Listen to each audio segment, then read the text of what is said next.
Hey guys, it's Gab. So we're gonna go through step one of the Maverick Isolation Test, and the purpose of step one is to verify the back end. This is to ensure that there's no technical issues that are occurring with your emails that are causing it to spam. So first and foremost, what you'll need for this Maverick Isolation Test is you'll need to know your email makeup. You should have your seed list already created and uploaded into your ESP account. You should already have also the results of your deliverability test. From your email makeup, in conjunction with your deliverability test, you should actually know which domain at this point you're actually spamming. So in this example, we're going to be using Gmail. So let's just say in this example that we're having some delivery issues with Gmail, being the fact that your email makeup is primarily made up of Gmail domains. You will also need MX Toolbox as well as Sender Score. You'll need a blacklist checker as well as an RDNS checker and a basic HTML template, which I provided to you as well. And you should have, most importantly, is your Maverick Isolation Test. So let's start with step one. So in order to complete step one, what we need to do is pull an email header. So right now I am in Gmail and I have pulled my Gmail header. Now, if you're not quite sure exactly how to pull a header, I do advise you to go to the header videos and it will clearly, and I've explained there how to pull it. So for this example, what we're going to do is we're going to actually copy the email header and we're going to actually paste it into MX Toolbox. Now in this example, I've already done so.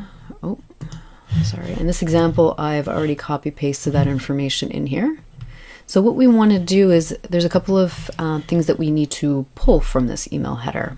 Number one, we want to pull the X originating IP. This is the IP that the email was deployed from. So where is that exactly? The X originating IP is not actually here, but when it's not listed in the header information here in the analysis, what you basically want to do is look for the designates permitted sender. This is basically the IP address that it has, that's the email was deployed from. So basically you want to copy paste this information into your Excel sheet.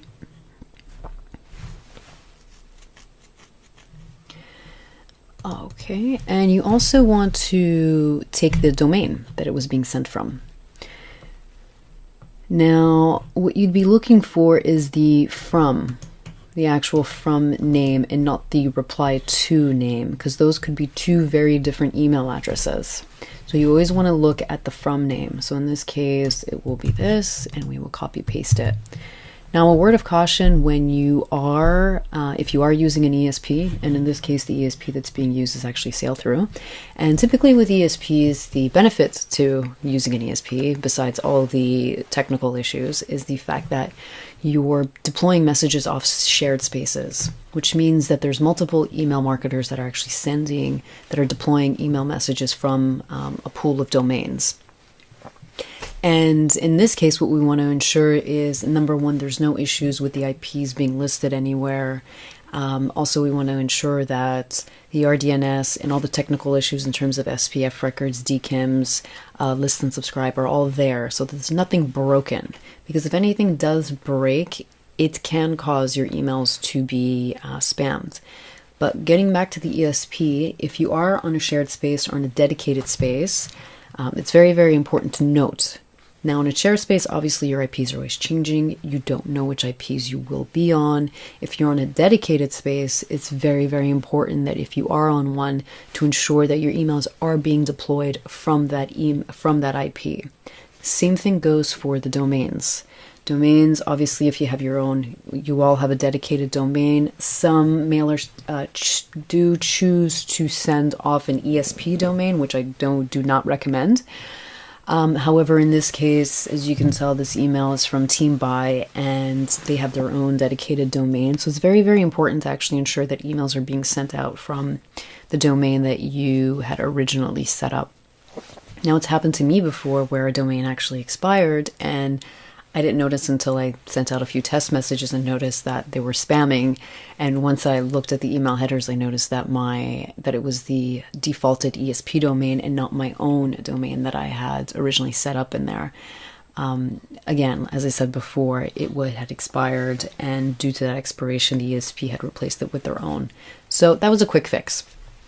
So this is exactly what we're trying to do in step 1, is to isolate the issue, figure out what it is, and in this case, we're trying to see if there's any inconsistencies or there's anything broken in terms of the back end. So let's continue with this. So now what we're going to do is we're actually going to check, number 1, we're going to check on sender score just to kind of get a brief overview as to whether or not it's blacklisted or there's something that we should be made aware. So in this case, what we're going to do is we're actually going to copy this information and go to return path.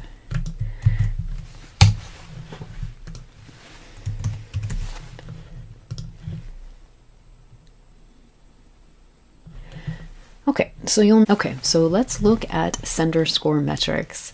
The sender score metrics here are telling us that it is at 97%. 97% is very good in terms of reputation and delivery. However, what this number is actually showing you is it's just showing you email acceptance rate. It has nothing to do with deliverability. So let's take a look at what else sender score is telling us. We already know that the ESP that it's being sent through is a sail through.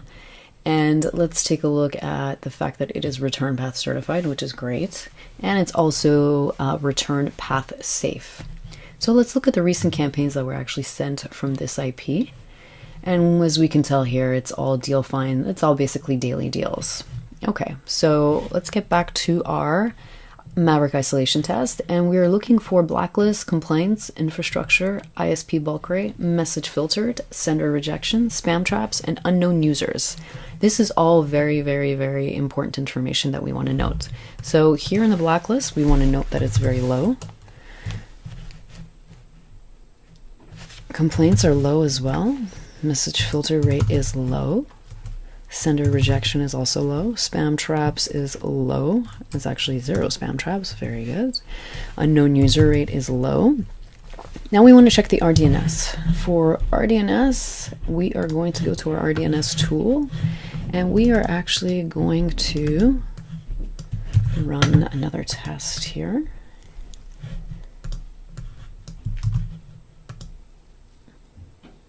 Okay. So this is where it should be pointing, our RDNS. Now again, I don't want to get into any technical definitions, but you just need to make sure that everything is matching. So let's do a quick find.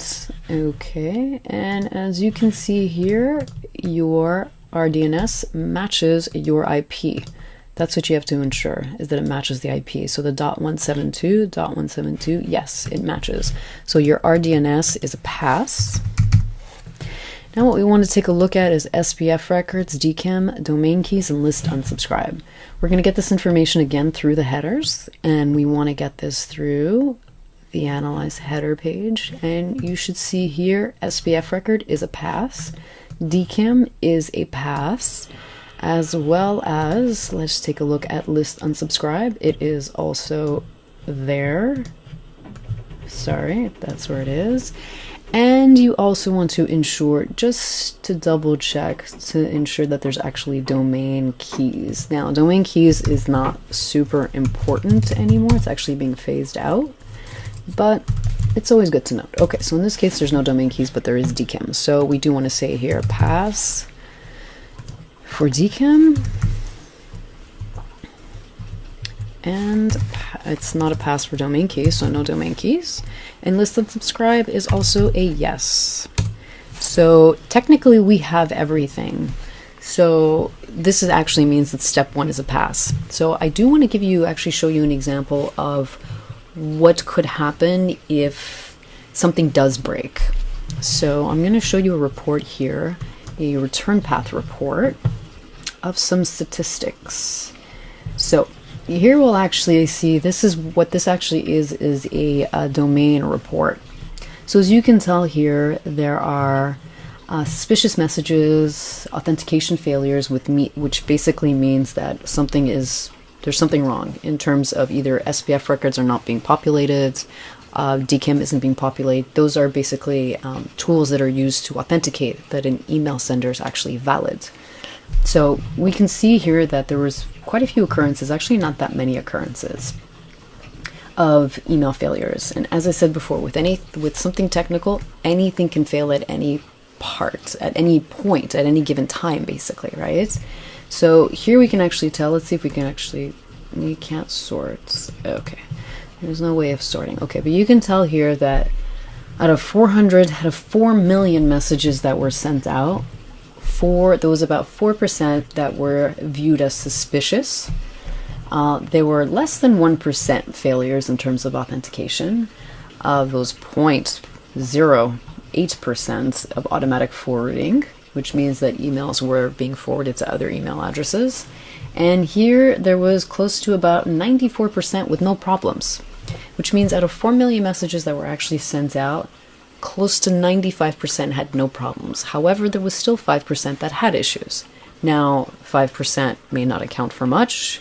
We know this, but it all depends on what domains that 5% actually is. So it's very, very small rate of failures, but still definitely something that might be worth looking into. So that is it for step 1. We will go ahead and step 2 in the next video.